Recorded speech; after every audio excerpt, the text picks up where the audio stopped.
Hola, les saluda William Ortiz. Sean todos bienvenidos a este momento especial del repaso de la lección.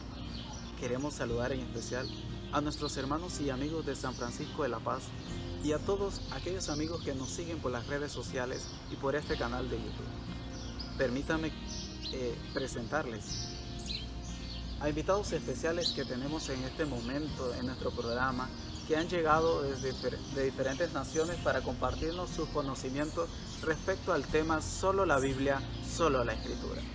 Comenzamos con Darío. Bienvenido, Darío, desde el continente africano, desde Angola. Sea muy bienvenido a nuestro programa. A Jaime Valle desde Belice, nuestro país hermano. Un placer. Bienvenido a Stanley Sandoval. Muchas gracias. Damos la bienvenida a nuestro programa. También a Samuel Bastien desde el país de Haití. Estamos felices de poder compartir con ustedes este tema tan interesante, Solo la Biblia, Solo la Escritura. Este trimestre hemos estado hablando de la Escritura, su trasfondo, su origen y los problemas que han surgido tal por mantener la originalidad, la autenticidad de este libro tan importante que Dios proveyó para nosotros para hablarnos por medio de él.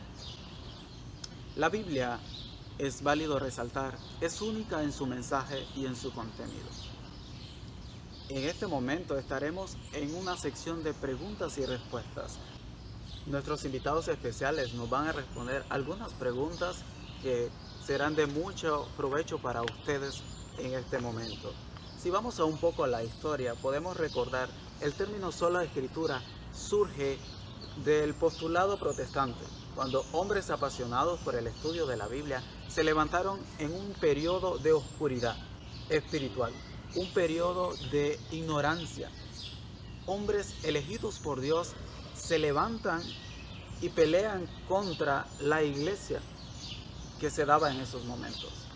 Desenmascaran los engaños y se van solo a los escritos de la Biblia. Sabían responder muy bien a cada una de las preguntas y pudieron defenderse aún de las trampas del enemigo con un escrito está. Por eso, me gustaría que ahora pasemos a este momento de preguntas y respuestas y queremos iniciar con ese texto bíblico de 2 de Corintios 4, versículo 1 al 6.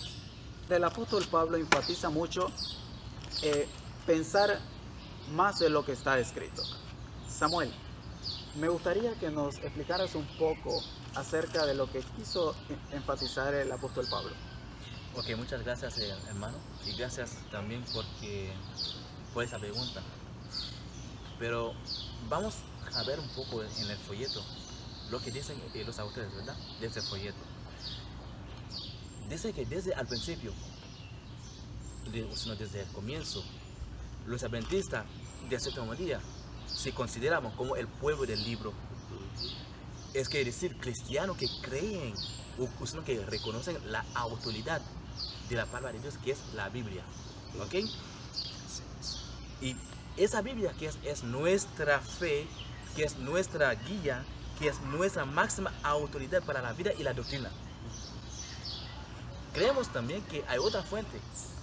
Hay otra fuente como la experiencia religiosa, como la razón o la tradición que está debajo de la autoridad de la Biblia. Pero por eso el principio solo escritura tenía la intención de salvaguardar la autoridad de la escritura y de la dependencia de la iglesia popular y su interpretación pero con el respeto al autor, al apóstol Pablo, que nos dicen que nos muestra, que nos da cuenta si la situación, si nos vamos más allá de lo que está escrito. Por ejemplo, división entre familias de la misma fe, o si no, sentimiento de superioridad, ¿ok? Por encima de los demás. Esto no excluye la perspectiva de otros campos, como arqueología bíblica, o si no, la historia. Tampoco excluye la ayuda de otros libros, o sea, de otros recursos, ¿verdad? En la tarea, como la interpretación, como léxicos, diccionarios, Sí. comentarios, Ujú. usan una concordancia. Concordancias. Concordancia, sí. Es interesante, como dijo Lutero, solo la Biblia es el dueño y el maestro de toda creencia que existe en este mundo. Gracias, Samuel, por tu participación. Es maravilloso saber que la Biblia fue escrita por hombres de diferentes periodos, hombres que no se conocieron, hombres que nunca compartieron sus escritos, pero que tuvieron una completa unidad, una valiosa unidad. ¿Qué fue lo que llevó a esto? ¿Por qué será tan importante la unidad de la Biblia para nuestra fe? Jaime, ¿nos podrías responder? Mira, quisiera empezar con lo que es un corto ejemplo. Por ejemplo, vamos a decir que vamos a comparar la Biblia con un rompecabezas que tiene 66 pedazos. Y ahora, ¿por qué lo relaciono con esto? Es porque los 66 pedazos son importantes para la imagen de rompecabezas, ¿sí o no? Sí, ¿verdad? Es muy importante. Ahora, la unidad de estos pedazos de rompecabezas hacen una imagen completa. Pero ahora, hay 3 puntos importantes que quiero resaltar de este rompecabezas, que es que hay un solo pensamiento. Cuando la persona hacía este rompecabezas, había un solo pensamiento desde el inicio. Y entonces, es igual con la Biblia. Había un solo pensamiento que querían destacar los autores, que por supuesto eran inspirados por Dios. Ahora, al final del día, todos ellos llevaban a un solo mensaje. ¿Por qué? Porque no querían que tuvieran un mensaje diferente. Y ahora nos preguntamos, ¿por qué será que hay diferentes denominaciones? ¿O por qué hay diferentes creencias si es una sola Biblia? Pero muchas veces lo que pasa es que solo nos basamos en un solo versículo para que podamos hacer ciertas cosas. Y que más allá vamos a explicar más de ello. También en este rompecabezas hay un entendimiento de una imagen. Y también en la Biblia quiere tener un entendimiento de quién es Dios en verdad. Porque muchas personas tienen la creencia que el Dios del Nuevo Testamento es un Dios de amor. Y el Dios del Antiguo Testamento es un Dios de juicio. Es un Dios que es corto en paciencia. Pero si nosotros nos damos cuenta, el Dios del Antiguo Testamento es el mismo Dios del Nuevo Testamento. Y en el último punto para responder a tu pregunta, William, es que hay sucesos importantes de la Biblia que nos llevan al futuro, como por ejemplo las profecías de Apocalipsis. Y eso es muy importante para que nosotros podamos entender los pedazos de lo que es el rompecabezas. Jaime, y a diferencia de nosotros, cuando nos toca presentar un trabajo en la universidad, tendemos a irnos de la idea. Digamos, cuando es un trabajo investigativo, reunimos ideas, nos reunimos, pero de repente uno piensa diferente, otro piensa, y al final, en la conclusión, salimos con otro tema. Sí. Esto no sucedió con los hombres que el Señor eligió. Incluso, William, si vemos las personas que escribieron la Biblia, y hay muchas personas o críticos de la Biblia que dicen que no, ¿cómo es posible que después de tantos años esto siempre se va a mantener así? Pero los escritos que encontraron en el Mar Muerto y verificaron el libro de Isaías con los rollos del Mar Muerto, vieron que era casi idéntico. Habían unas diferencias, y no eran diferencias teológicas, sino que eran diferencias, unas diferencias muy pequeñitas, que al final del día era el mismo mensaje que ellos llevaban. Gracias, Jaime, por tu participación. Sé que se estarán preguntando qué hacer con los textos que son difíciles y controversiales. ¿Cómo podemos resolverlos? Darío, que nos acompaña en esta ocasión, tú que tienes mucha experiencia con textos difíciles y has tenido la oportunidad de compartir con personas de otras denominaciones, Nos gustaría que nos explicaras cómo es este proceso, cómo nuestros hermanos pueden estudiar estos textos, comprenderlos de una manera que encuentren respuesta en la misma Biblia. De antemano yo quisiera agradecer por esta oportunidad que nos ha dado de estar aquí en esta programación. Y según la pregunta que me hiciste, yo quisiera de antemano regresar para tratar de agregar lo que mi compañero ya trató de explicar acá sobre la unidad de la Biblia. El libro de Segunda de Pedro, capítulo 1, versículo 19 hasta versículo 21, allí encontramos que todos los escritores bíblicos tuvieron una inspiración del Espíritu de Dios. El Espíritu de Dios trató de trabajar con los pensamientos de cada escritor. Miramos, eran escritores diferentes, vivían en regiones diferentes. Algunos eran reyes, algunos eran agricultores, pero tuvieron una unidad en la escritura donde cada autor no se contradecía con otro autor. ¿Qué significa? El Espíritu Santo trató de impresionar la mente de cada escritor, por eso encontramos una unidad de pensamiento en la escritura. La pregunta que dijiste, ¿cómo entonces trabajar con los textos difíciles? Para comprendemos a la Sagrada Escritura, solamente la Escritura interpreta hacia sí mismo. Tenemos tres métodos de interpretación adventista en el que yo quiero explicar acá. Tenemos el método histórico, tenemos el método gramatical y también tenemos el método teológico. Tenemos el mundo del autor, tenemos el texto bíblico y tenemos el mundo del oyente. El mundo del oyente, de las personas de nosotros hoy que tenemos la Biblia, no es el mundo del autor. Para esto, yo necesito regresar para la fuente histórica. ¿Qué retrata la fuente histórica? Quizá alguien quisiera ir, el oyente que está escuchando este programa por la internet o de la forma directa, quisiera preguntar qué significa la fuente histórica, la fuente gramatical y la fuente teológica. La fuente histórica tiene a ver con los costumbres, tiene a ver con la geografía, tiene a ver con la cultura de dónde estaba insertado este autor que escribió este pasaje también. Y la fuente histórica, también el método histórico, también tiene a ver con el mundo del autor. Necesitamos comprender el mundo del autor que vivía, su costumbre, la cultura, todo esto. El segundo paso, yo necesito comprender el método gramatical. ¿Qué consiste el método gramatical para la interpretación de la Sagrada Escritura?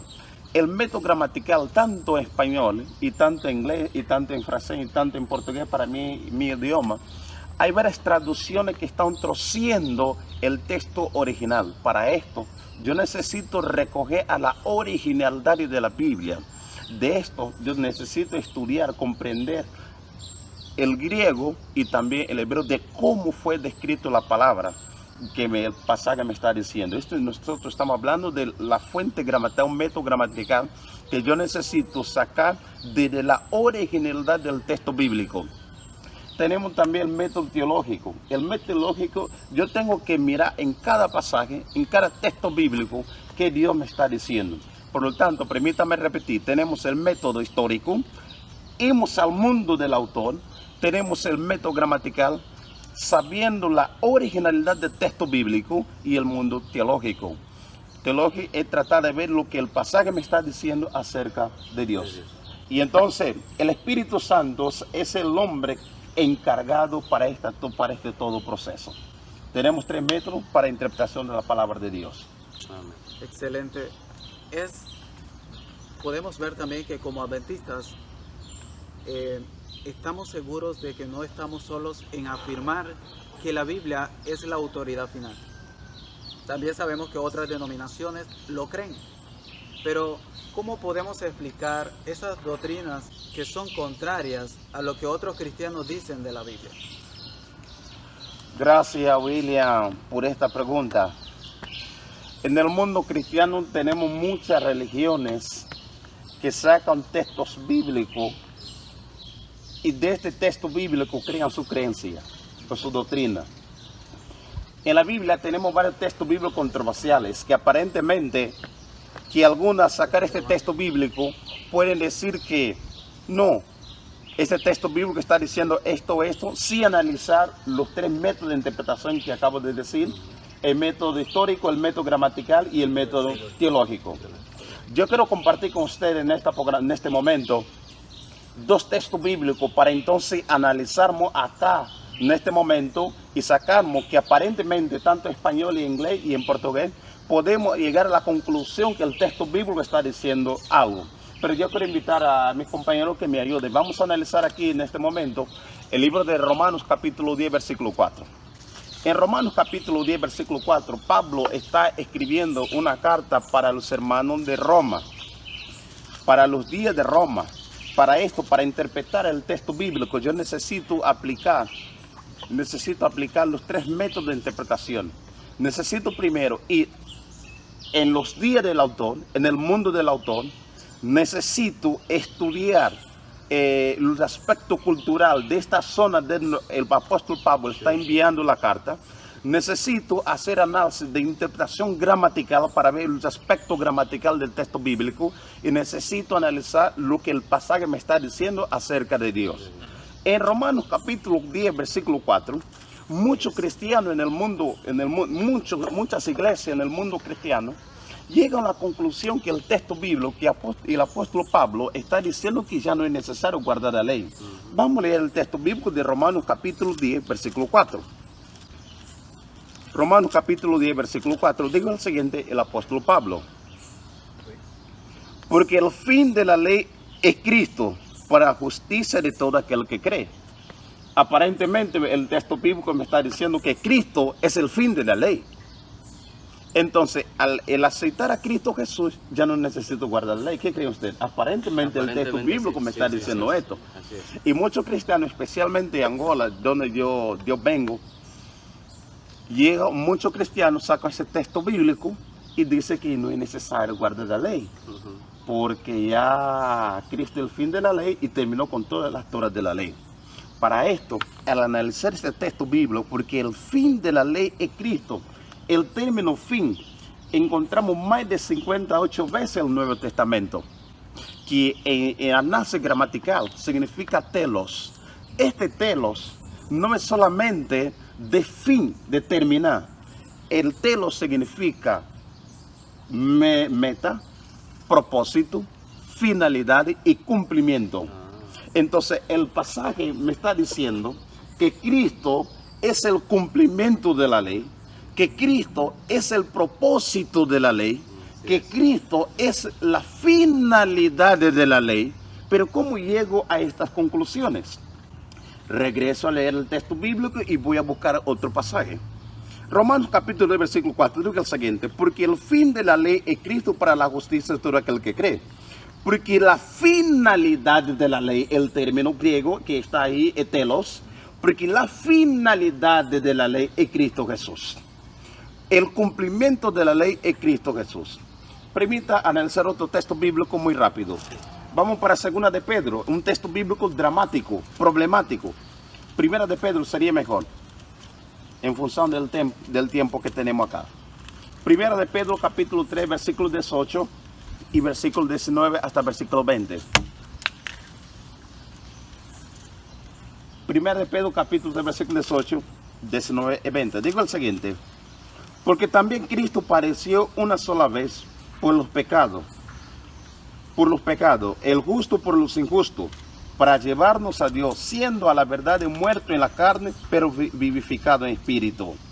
Versículo 19, en el cual también fue y predicó el espíritu de los encarcelados, los que en otro tiempo desobedecieron, cuando una vez esperaba la paciencia de Dios en los días de Noé, mientras esperaba el arca, en la cual pocas personas, es decir, 8 fueron salvos por agua. Algunos sacan este texto bíblico y dicen el siguiente, que Cristo cuando murió fue a predicar a los espíritus encarcelados. Pero el pasaje no me está diciendo esto. El pasaje me está diciendo que Cristo fue resucitado a través del poder del Espíritu Santo, según el libro de Romanos capítulo 8 versículo 11.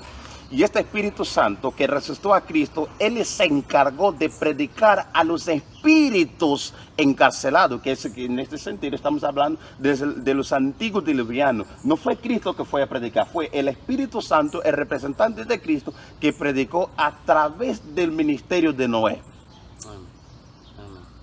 Por eso necesitamos comprender los tres métodos básicos de interpretación del texto bíblico. Muchas gracias, Darío. Qué interesante es todo esto que Darío nos ha compartido. Pero también es importante para nuestros hermanos tener una actitud de oración, una actitud humilde al presentarnos ante la Biblia. No predispuestos, no con prejuicios, sino tener una actitud de que Dios tiene que hablarnos y hacer lo que Él nos dice. Así. Como adventistas del séptimo día, cuando hablamos de sola escritura, nos hacemos una pregunta inevitable: ¿qué hacer con Elena White? Si fue una sierva de Dios, fue alguien que fue inspirada por Dios y sirvió a Dios como la mensajera para un remanente escatológico, para nuestros días. Stanley, ¿nos puedes explicar qué relación existe entre los escritos White y la escritura? Claro, William, mucho gusto. Sabes, este es uno de los temas muy problemáticos hoy en la actualidad, debido a que muchas personas ocupan no solamente la Biblia, sino que hay muchos que utilizan los escritos White para predicarlos. Pero ¿cómo encontrar un equilibrio? Para comprender esto, tenemos que recordar algo. En la Biblia también existen profetas como Eliseo, como Elías y otros más que no tienen un libro en la Biblia. A esos profetas se les conoce como profetas no canónicos. De hecho, Elena de White tiene una inspiración igual. No es que sea mayor ni menor, solo que en ese entonces cada uno de ellos tenían diferentes funciones. En aquel entonces el profeta Elías tenía un mensaje que dar. Era un mensaje para el pueblo de Israel, especialmente para los reyes como Acab, Jezabel y todos los demás. En cambio, Elena de White tenía otra. La función de ella era como ser una lupa hoy en este tiempo. Una lupa que nos ayuda a comprender la Biblia en general. ¿Sabes?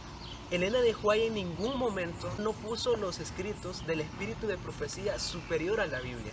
De hecho, ella mencionaba que los escritos son una luz menor y siempre exaltó la Biblia. Entonces nosotros tenemos que tener un especial cuidado con los escritos White y también darle el lugar que le corresponde.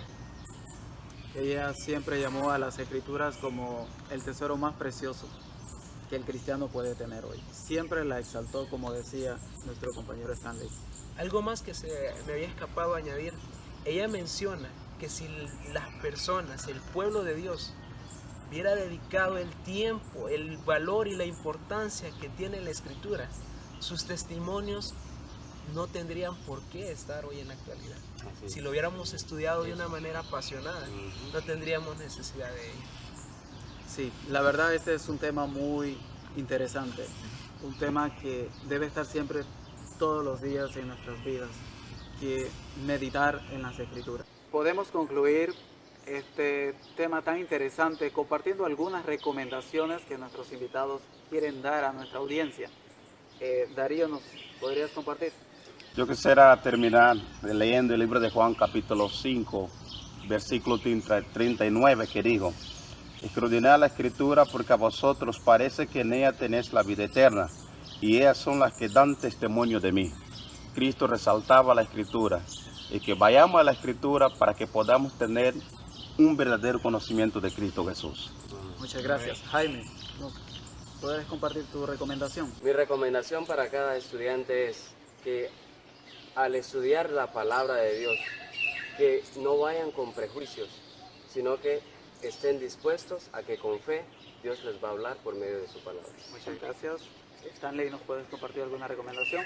Cada vez que tú estudies la Biblia, tienes que ir dispuesto a escuchar la voz de Dios, no con el objetivo de alimentar tus propias ideas. Samuel. Bueno, mi recomendación para todos los miembros de la iglesia, o sino toda la gente o toda la persona que está mirando este video, es que el estudio de la palabra de Dios necesitan la presencia de Dios y la presencia del Espíritu Santo. Queremos agradecer a nuestros invitados por habernos acompañado en este tiempo tan especial y con nuestra audiencia poder compartir sus conocimientos. Darío, muchas gracias. Jaime, gracias. También Stanley, muchas gracias. Y Samuel, gracias. A todos aquellos que nos escucharon, les agradecemos por sintonizarnos por medio de este canal. Hagan de la Biblia la guía para conocer más a Dios, una defensa para enfrentar las acechanzas del enemigo. Por eso, porque la Biblia es nuestra máxima autoridad y es nuestra regla de fe. Les esperamos para la próxima. Que Dios les bendiga.